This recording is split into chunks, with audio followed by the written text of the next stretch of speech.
within the worlds, universes within the universes. ये बकवास लगती है क्या आपको?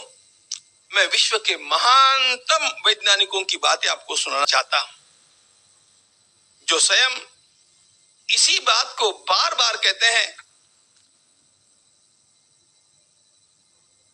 ब्रैडले का सर्वोत्तम ग्रंथ है जो विश्व प्रसिद्ध है, अपीयरेंस एंड रियलिटी। मैं केवल सुना देता हूं, प्रबुद्ध लोग समझ जाएंगे। There may be a number of material worlds, केवल सुन लीजिए। There may be a number of material worlds not realised in space and by consequence not exclusive and repellent to each other. एक ही समय एक ही स्थान में अनेक यूनिवर्सेस हो सकते हैं। आइंस्टाइन का सिद्धांत जो रिलेटिविटी का है, the time and space are relative. There is no absolute time, there is no absolute space. ये सारा हमारे मन के ऊपर निर्भर करता है, हमारे मन का खेल है। अब ये समझना भी कठिन है, विज्ञान की भाषा में बोलना तो।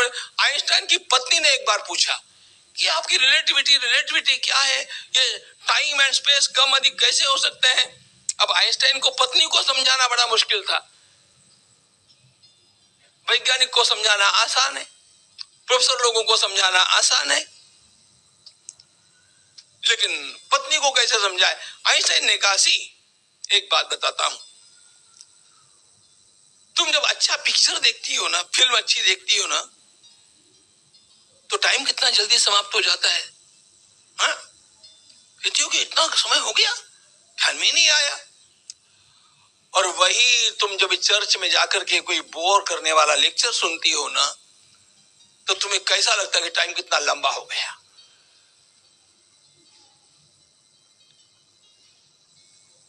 हमारे मन के भूमिकाओं के अनुसार समय हमें अधिक लगता है, कम लगता है। इसी संसार में जहां पर हम बैठे हैं, एक ही समय में अनेक विश्व हम लोगों को अनुभूति दे सकते हैं। एडिंगटन लिखते हैं, the only subject present according to subjective idealism, the external world, सुन लीजिए, the external world has no existence independent of mind, it is but a thought or idea existing in the mind. The external world is just like a thought or idea existing in our mind. ये वैज्ञानिकों की बातें सुना रहा हूं मैं आपको। All apparent modifications of the external objects have modifications of the mind of the thinking subject. जो विचार करता है उसको उसके विचार के अनुसार अपना अपना संसार दिखता है। आपके संसार के निर्माता आप हैं, आपके भविष्य के निर्माता आप हैं।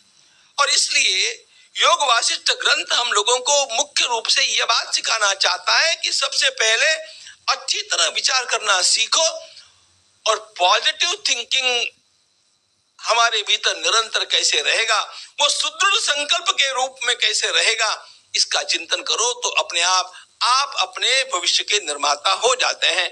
थोड़ा समय अधिक हो गया, इसलिए